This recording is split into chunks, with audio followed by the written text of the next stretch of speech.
নমস্কার বন্ধুরা, আমি চলে এসেছি আবারও একটা নতুন রেসিপি নিয়ে। আপনারা দেখতে থাকুন, আমার সাথে থাকুন। দেখুন, এখানে আমি বাটা মাছ নিয়েছি। আর বাটা মাছগুলোকে কিন্তু আমি আগে থেকে ভালো করে কেটে ধুয়ে পরিষ্কার করে নিয়েছি। তারপর বাটা মাছগুলোর গায়ে লবণ, হলুদ আর সর্ষের তেল মাখিয়ে রেখে দেব।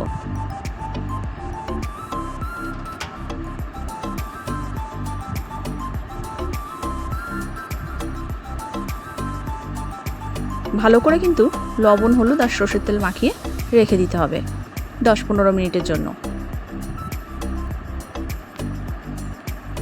আর আজ আমি যে রেসিপিটা তৈরি করব সেটি হচ্ছে বাটা মাছের ঝাল। সেই কারণেই মাছের গায়ে ভালো করে লবণ, হলুদ আর তেল মাখিয়ে রেখে দিলাম।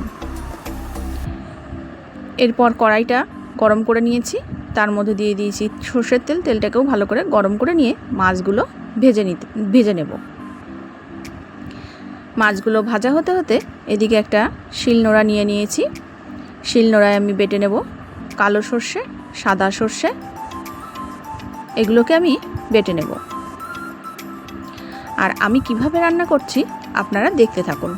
দেখুন, মাছগুলো কিন্তু আমার ভেজে নেওয়া হয়ে গেছে, আমি তুলে নিচ্ছি।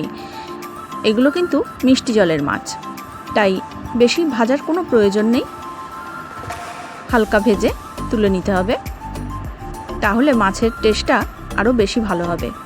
তাই আমি কিন্তু বেশি ভাজিনি, হালকা করে ভেজে তুলে নিয়েছি। সর্ষেটা বেটে নেওয়া হয়ে গেছে। এরপর আমি এখানে বেটে নেব 1 চামচ পোস্ত আর একটু কাজু বাদাম।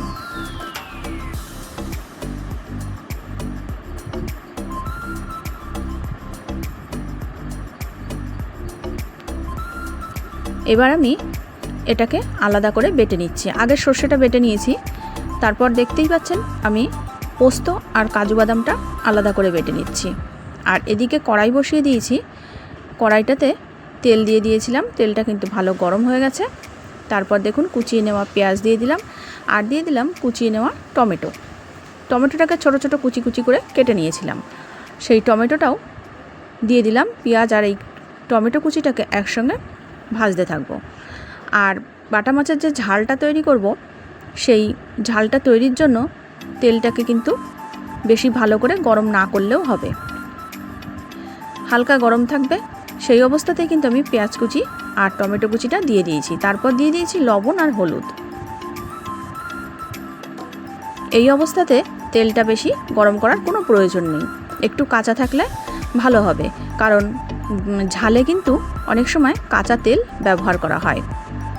সেই জন্য তেলটাকে আমি একটু কাঁচা অবস্থাতেই রেখে দিয়েছি। তার মধ্যেই পেঁয়াজ আর পাকা টমেটোটাকে ভেজে নিয়েছি। আর এদিকে দেখুন, আমি সর্ষেটা বেটে নিয়েছিলাম, সেই সর্ষেটাতে জল দিয়ে আমি এখন ছেঁকে নিচ্ছি। আপনারা যদি বাড়িতে এভাবে রান্না করে খেয়ে থাকেন তাহলে কিন্তু খুব উপকার হবে, কারণ এই যে ছিবড়াটা বেরোবে সর্ষের ছেঁকে নেওয়ার পর, এই ছিবড়াটা কিন্তু খেতে নেই। আমরা কিন্তু তাড়াহুড়োর জন্য সমস্ত কিছু বেটে একবারেই দিয়ে দিই, আর আমরা কিন্তু ছেঁকি না, কিন্তু এটা ছেঁকে খেলে খুব ভালো হয়। তাই আমি এই সর্ষে বাটাটাকে জল দিয়ে ভিজিয়ে এই যে ছিবড়াটাকে এখন আমি চেপে চেপে বের করে নিচ্ছি এর থেকে জলটা।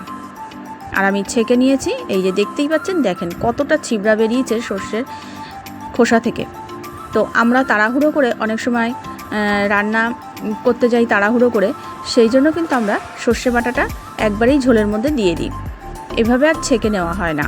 কিন্তু না, এভাবে যদি আপনারা ছেঁকে নেন তাহলে কিন্তু গ্যাসটা অনেক কম হয়। তাই আমি কিন্তু এখানে ছেঁকে নিয়েছি।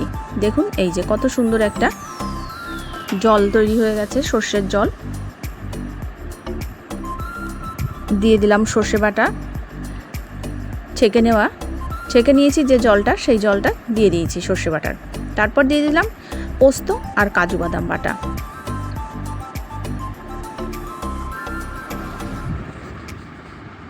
বন্ধুরা, এরপর আমি ভেজে নেওয়া মাছগুলো ঝোলের মধ্যে দিয়ে দিয়েছি। ঝোলের মধ্যে দিয়ে ভালো করে ফুটিয়ে নিয়েছি। তারপর আমি দিয়ে দিলাম ধনেপাতা কুচি।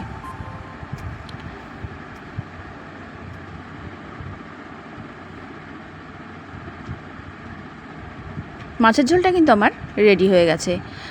আর আমি যে টিপসটা আপনাদের সঙ্গে শেয়ার করলাম, আপনারাও বাড়িতে এভাবে বানিয়ে খেয়ে দেখবেন, খুবই কিন্তু ভালো লাগে আর খেতেও কিন্তু খুব টেস্ট হয়েছিল। সেই জন্য আমি আপনাদের সঙ্গে এটা শেয়ার করেছি।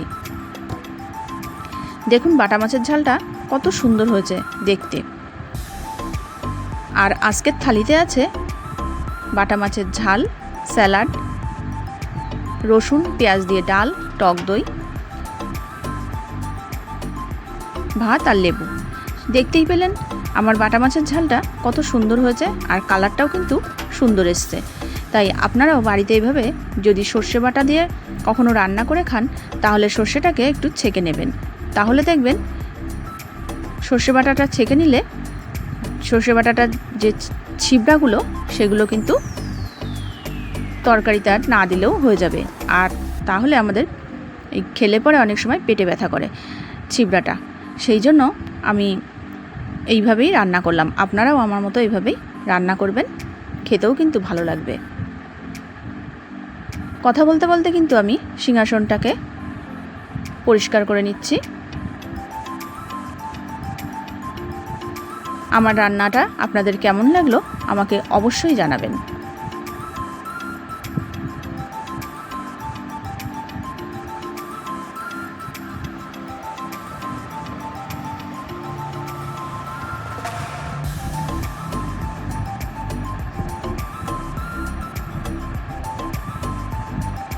আর বন্ধুরা, আমার ভিডিওটি আপনারা যারা যেখান থেকেই দেখছেন না কেন তাদেরকে অসংখ্য অসংখ্য ধন্যবাদ।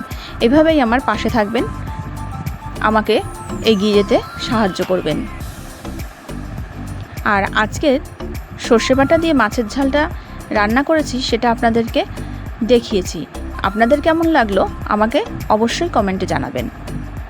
যদি ভালো লেগে থাকে তাহলে কিন্তু আমার চ্যানেলটিকে সাবস্ক্রাইব করে দেওয়ার অনুরোধ রইল।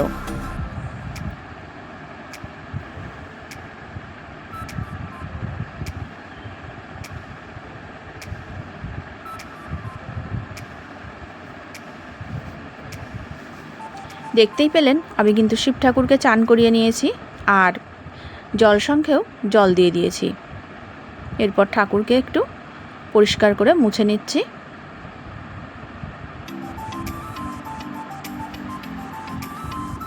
আজ কিন্তু বুধবার, তাই গণেশজিকে আমি একটু চান করিয়ে নেব। দিয়ে দিলাম ঘি,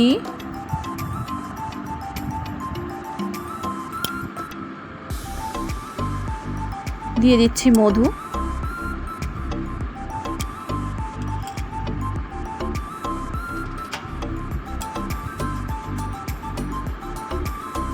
দিয়ে দিলাম কর্পূর, দিয়ে দিয়েছি অগ্রু। এই সমস্ত কিছু দিয়ে আজ গণেশ ঠাকুরকে চান করিয়ে নেব। আপনারা দেখতে থাকুন আর আমার সাথে থাকুন।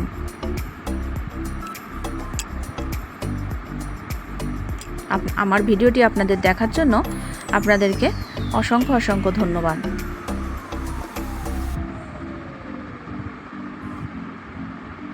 যাই হোক, চলুন, কথা বলতে বলতে কিন্তু আমার গণেশজিকে চান করানো হয়ে গেল। তারপর একটা পরিষ্কার কাপড় দিয়ে আমি মুছে নিচ্ছি।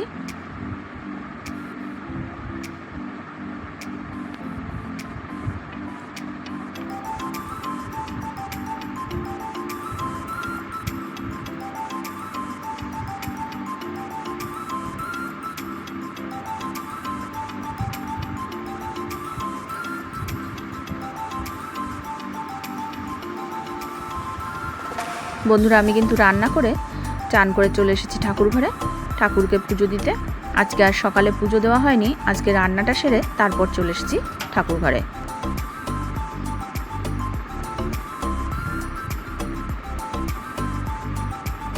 তুলসী পাতাগুলো এখন দিয়ে দেবো থালা গ্লাসে।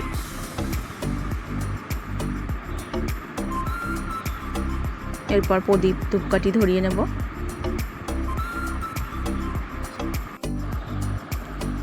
এবার আমি একটু আরতি করে নিচ্ছি। আর জানেন তো বন্ধুরা, আমার পুজো দিতে দিতে কিন্তু একটা ভুল হয়ে গেছে।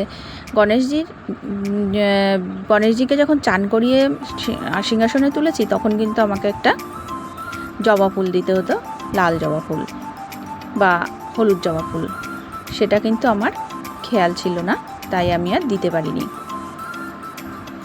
আমি দুটো ঘটেই জবা ফুল দুটো দিয়ে দিয়েছি, আর আমার কাছে আর এক্সট্রা জবা ফুল ছিলও না, সেই জন্য আর দেওয়াও হয়নি। তো আপনারা বাড়িতে যদি গণেশজির পুজো করে থাকেন, তাহলে অবশ্যই একটা লাল জবা বা হলুদ জবা গণেশজিকে দেবেন। আমার কিন্তু সেটা আজকে আর দিতে মনে নেই, তাই আমি আর দিতে পারিনি। আমার একটু খারাপ লাগছিল। তো যাই হোক, আমার কিন্তু পুজো দেওয়াটা শেষ হয়ে গেল, দেখুন। আর সাথে কিন্তু আমি ধূপও দিয়ে দিয়েছি।